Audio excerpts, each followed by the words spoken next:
zuwa Husna. Barka ka da Ahmad. Ahmad lafiya ka kira ni a wannan lokacin? Suna ina fa lafiya akan aure na ne da wannan yar masu. Wallahi wasu abubuwa ne suke faruwa masu nuna alamar rashin gaskiya a tare da ita yarinyar da kuma mahaifinta. Na kira ki ne saboda ki duba ki gani shin akwai wani kullum boye ne da suke kulla mu? Amma ka san dama tun da farko da na gaya maka auren na faɗa maka akwai alkhairi a cikin sa ko?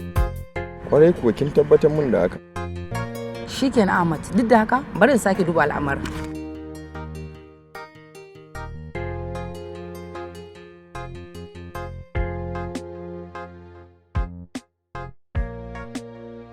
Karba ka ja guda 3. Aje mu. Abin da na gaya maka farko shi na sake gani yanzu. Tabbas akwai gangarumin alkhairi a cikin aurenka da wannan yarinya. Duk wannan rawar zuciya da mahaifinka yake da kuma wasu wasun da ake sa maka a cikin zuciya ba komai bane face sharin makiyanka. Suna nan suna ta haɗa tugu da munafinci domin su lalata wannan auren. Ahmad kada ka sake ka kuskura wannan damar ta kubuce maka. Arziki ne nufo ka gadan-gadan idan kuma kai suka ki makiya za su tunkuɗe shi. Husna na gode. Albarkacin kakanki ba zan taɓa bari wannan damar ta guje min ba. To amma abin da nake so in sani shin akwai wani taimako da zaki ƙara bani don samun nasara akan wannan lamarin?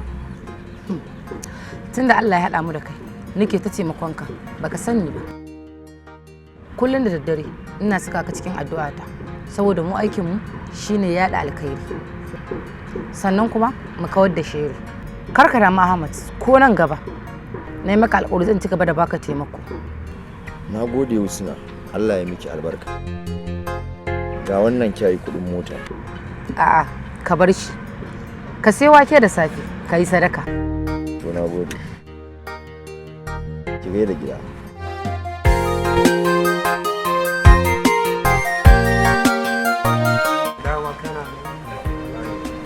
Rabona da kai fa mun kai kusan shekara ɗaya ba mu haɗu ba. Ofisa kenan. Mu ma da muke zaman kanmu muke wahalar gani ballantana ku da kuke aikin sirri. Kaga ai gaskiya ne abin da ka faɗa. Na san banza ba ta kai zomo kasuwa. Me ke tafa da kai? Ai ka san abokina Ahmad Aminin nan nawa? Haba Mukutar.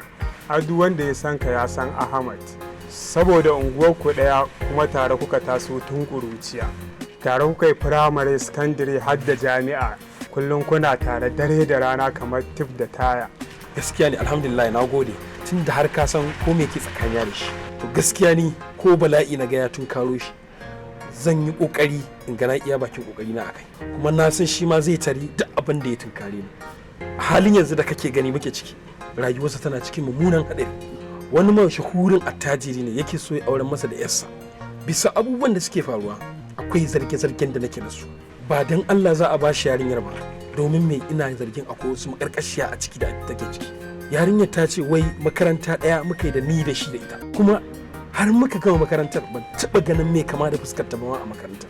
To amma Ahmed din ya haɗu da wata ƙawarta ta gaya mai cewa ba BUK ta ba ABU Zaria ta kuma ba sunanta Farida ba sunanta Hidaya. A matsayinka na ɗan sandan ciki ya za a yi ka binciko mana gaskiyar abin da ke tafiya.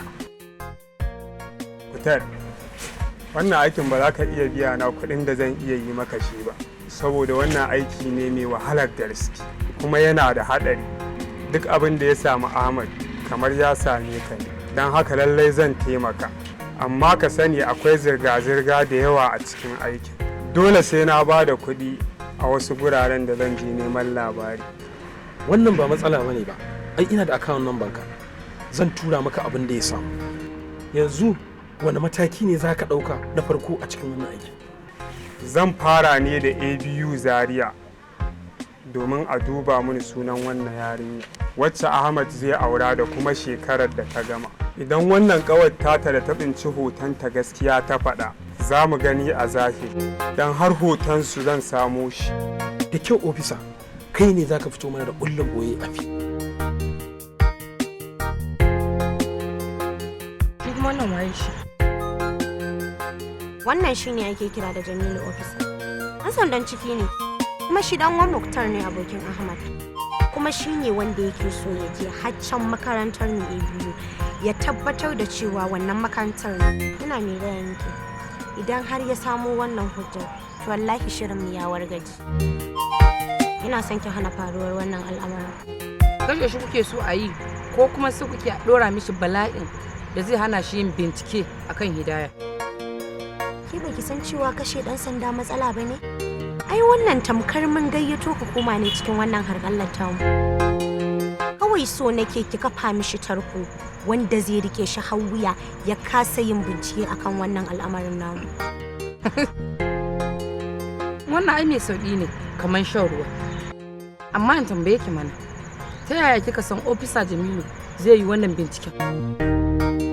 Ai tun daga lokacin da muka fara shirin kulla aure tsakanina da Ahmad, na saka idanuna akan dukkanin wani wanda ya shafe shi, musamman ma wannan abokin nashi Muktar.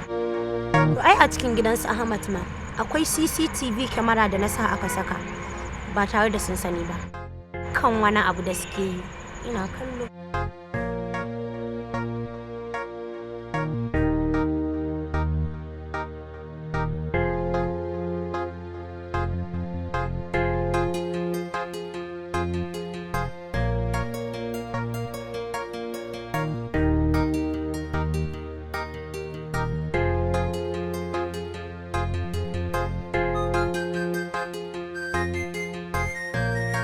Sanu. Da Allah don waka taimaka min, wallahi kayana da na cire ne na bar kudin mota na aji. Kuma yanzu babu kudin mota a gudu. Ok, ke ku ina za ki je? Girin gadin zan saboda ni ɗaliba ta zan je can zauna dan yi karatu. Ba matsala kan wata zo mu je na kai. To na gode.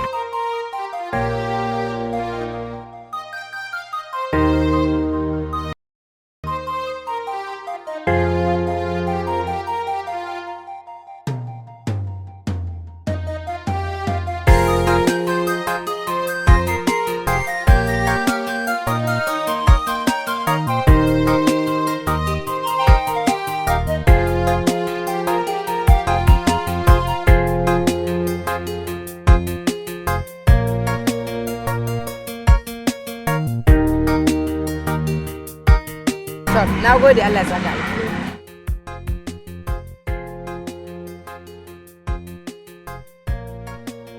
Wata, to ta ya za ki koma gida alhalin na san baki da kudin mota? Ai na Allah irinka ba sa karewa. Gaskiya ne, to bari na samu ladan kamar yadda na samu na farko.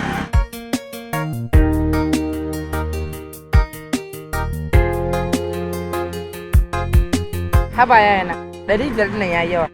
Naira 50 ne kada zai mai da ni gida. Ragowar canjin rike kya sha lemo a makaranta. A wace makarantar kike karatu? Ba a nan Kano nake yin karatu ba, a ABU Zaria nake karatu. Ok, a ABU kike yaushe za ki koma makaranta? Goban Allah ya kai. Akwai abin da zai kai ni Zaria gobe. Ba ni lambar wayarki in ya so in na je sai na kira ki. Ok, to shikenan babu matsala.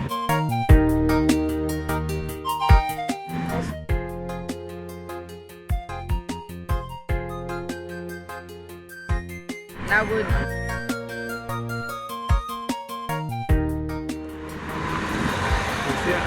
Na gode Allah ne.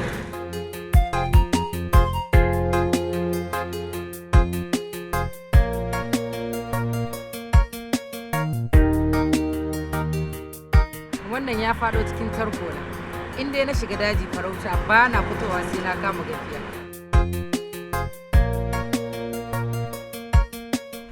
Gaskiya na yi mamaki. Da ke da ta jikin hotar kamannin kuɗi ya saka tamkar a sake kara. Kuma ya ce daga nan zuwa kwana 4 za a ɗaura musu aure da shi da ita. Ni abin da ya sake ɗaure min kai ma ya ce wai sunanta Farida. Kuma sannan na san ke ma ana kiranki da sunan Farida. Alawiya, maganar gaskiya babu wata mai kama da ni. Ni din ce dai, kuma gaskiya ne nan da kwana 4 za a daura min aure da wannan gayan dai da kika haɗu da shi. Ban gane ba, To ina batun ɗaura auren da an ce zaki da Alhaji Abba wannan na Abuja. Alawiya, akwai wani kullum ɓoye a cikin aure na. Zan gaya miki wannan babban sirrin, amma ki sani idan kika kuskura kika sanar da wani wannan sirrin, to abu ɗaya zai faru da ke a cikin biyu. Ni fa kin sake saka ni a cikin duhu. To menene zai faru abu ɗaya cikin biyu? Kwarai kuwa. Don wallahi idan kika kuskura kika bayyana wannan sirrin, to wallahi ko dai ki zama mahaukaciya ko kuma ki rasa rayuwarki gaba ɗaya.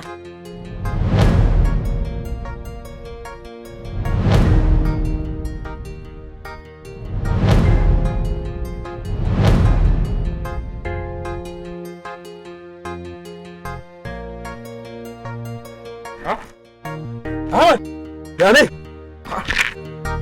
Ina baka hannu kana nokiya? Dole ne na nokiya nuna. Akan wani dalilin zaka je ka samu mahaifina ka gaya min mahaifin yarinyar nan ba shi da kirki. Ka ji daɗi yanzu gashi ya bijire ya ce ba za a yi aure na da wannan yarinyar ba, dama haka kake so. Har sai ya ƙara yin bincike. To menene laifi? Dan ya ce zai ƙara yin wani binciken. Ai ban ga abin laifi ba. Tabbas yanzu na gano manufarka. Kawai kana yi min bakin ciki ne da hasada saboda kaga na samu aiki mai kyau. An bani mota kuma za a aura min kyakkyawar yarinya irin masu kuɗi. Kai fa tun da muka gama makaranta kake neman aikin baka samu ba, sai aikin leburanci kawai kake yi. Kuma gashi ko tsayayyar budurwa baka da ita, ni kuma gashi na samu. Wato kana so ka ga na dawo kamar kai ko? Ahmad, soyayya ce ta sa idan ka yi rufe har kake iya gaya min waɗannan maganganun? Ko dai wani ne ya zaya ka ban sani ba. A rayuwa ka taimake ni, na taimake ka. Ban taɓa cutar da kai daidai da ƙwayar zarra ba, kai ko yaya ma ban taɓa cutar da kai. Wai me yasa ma zuciyarka ta saƙa ma mummunan zato a kaina? Kaga malam, kakka gaya min wata magana banza saboda ni a zahiri na ga manufarka. To ina so in faɗa ma wata magana guda ɗaya. Daga yau babu ni babu kai. Inda nake ma kakka ƙara zuwa. Ka manta cewa ka taɓa sani na ko kuma ka taɓa gani na a rayuwarka.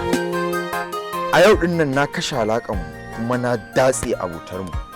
Daga yau ɗin nan ba za ka ƙara gani na ba.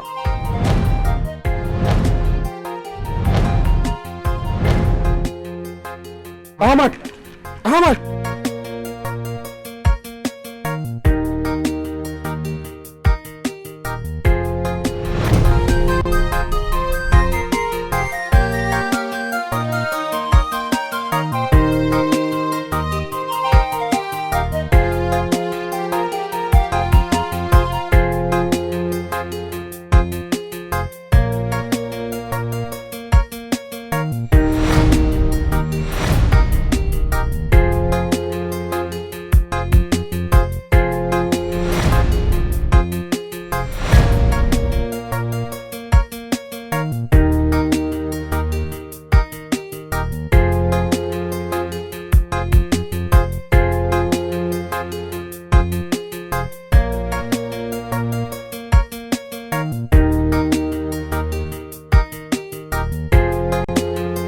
Ga ka fari, ga ka kyakkyawa, ga ilimi, ga ka cikakken ɗan birni, amma sai tsoron kamar fara kura. Sadiya, ai ina ganin babu wata halaka tsakanin biri da gada. Akan wani dalili yaranki za su tare mun hanya? Daɗin mai ilimi kenan, saboda ya san cewa koyaushe mata mai baya ɓata.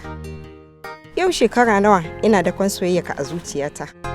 Da hanyar da zan bullo maka akan ka so ni, amma kaki. Na bi ka amma kaki. Kana ganin zan kyale ka ne ka yi soyayya da wata alhalin ina ji ina gani? In dai ina numfashi a doron ƙasa ba zan taɓa barin ka auri wata ba sai ni. Haba Sadiya, wannan wace irin rayuwa ce haka? Ke kanki kin sani cewa ni da ke bamu dace ba. Look, ni fa na samu tarbiyya a gidanmu, ko sigari ba na sha. Kuma na san kin san cewar ina da ilimi na Arabiya da na zamani. Ke kuwa ba a rabu ba boko, sai shaye-shaye da rayuwa ta daba. Kina mace, amma kullum a cikin 'yan daba kike. Ta haka zan yadda ki zama abociyar rayuwata? Ibin iso za na zo fadar ki hidaya tauraruwar mata.